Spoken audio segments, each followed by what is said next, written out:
जिसका मुकुट था, गंगा जिसके चरण पखारती थी, उस भारत की बात हम कर रहे हैं। उस भारत में, उस कश्मीर में आज लोग हमें गालियां दे रहे हैं।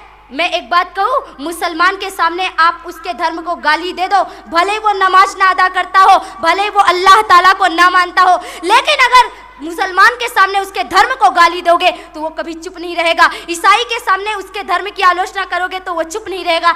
लेकिन हम कितने कायर बन चुके हैं, हम कैसे बन चुके हैं, हम एक नहीं होते कि हमको हमारे सामने कोई हमारी भारत माता को गाली देके चला जाता है और हम चुपचाप सुनते रहते हैं। ऐसा लगता है जैसे हमारे अंदर से सिर्फ हमारे अंदर बल नहीं रह गया। याद करिए अपनी शक्ति को, याद करिए अपने पराक्रम को। आपको आज इकट्ठा होना पड़ेगा, आज आपको मिलना पड़ेगा। हम बिखरे हुए हैं, एक हिंदू ही एक हिंदू को काट रहा है। आज आतंकवादी हमले हो रहे हैं, किसके कारण?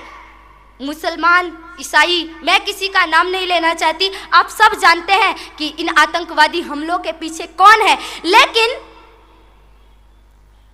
इस आतंकवादी हमले के पीछे हिंदू भी है, क्योंकि एक लकड़ी को लोहे की कुल्हाड़ी कभी काट नहीं सकती। कुल्हाड़ी में लकड़ी का हत्था ना होता तो लकड़ी के कटने का रास्ता ना होता। लकड़ी को लकड़ी ही काटती है, कभी लोहे की कुल्हाड़ी नहीं काटती। हमें एक हिंदू ही काट रहा है।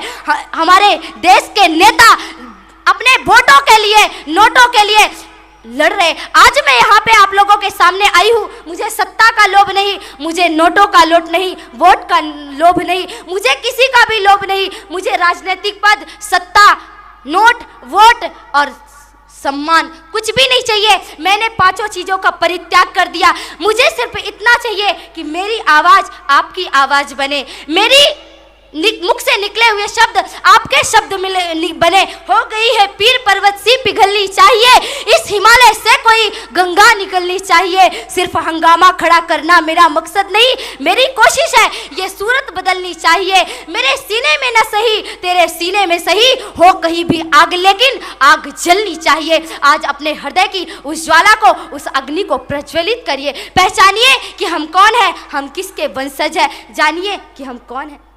हमें एकत्रित होना पड़ेगा, संगठित होना पड़ेगा। पत्थर जब एक होता है ना तो विशाल भवन बन जाता है।